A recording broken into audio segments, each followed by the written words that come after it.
So he's explaining it, and he looks at me, and he looks away, and then he looks at me again and starts talking about how the attitude needs to stop. I need to stop being so rude.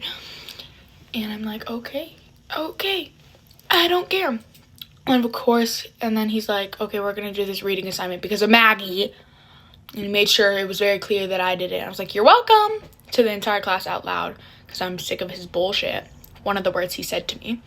And so me and my friend read it out of the same textbook for like this reading thing. And because we wanted to. I don't know. And we were reading and stuff, and we finished early, so I was just like checking my grades and stuff. And he calls me over, and I'm like, okay. I walk over. I'm wanting to cry. He starts explaining. Instantly, when I hear his voice, my eyes tear up. And I'm like, well, you don't know what I go through. You don't know. Usually the bad things happen right when I wake up, and it sets me off for the whole morning. And he's like, I don't care. That's your business, not mine. That doesn't mean you need to affect other people by doing this. Like, it's bullshit. Like, stop doing all that bullshit. And I'm like, I know you're a smart student. I know you like school. And I'm like, yeah, I like school. I like the stuff I learn. But I don't like the people in the school. And he's like, he's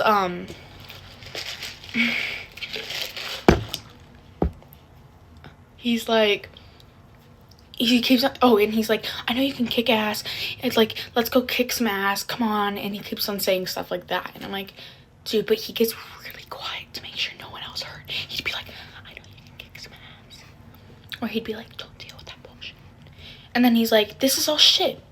And I'm like, but he would get really quiet. And so when I called my mom, she was like, do you know anyone who heard him swearing?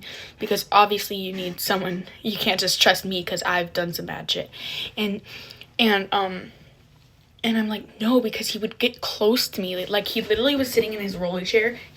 He's a big man, by the way. And he'd be like, don't deal with this shit. Don't deal with this shit. It's not. I'm like, dude, oh my God, chill. Like, what the fuck is wrong with you? And he wouldn't let me talk at all, like barely at all. Like the only words I got out was like, I just go through a hard time at home. I've been through some really deep stuff. Okay, I forgot to add something, but also right before we started doing the textbook thing, he said, Maggie, make sure your parents email me right when you get home. Let them know to email me. And I'm just like, okay, not gonna do that.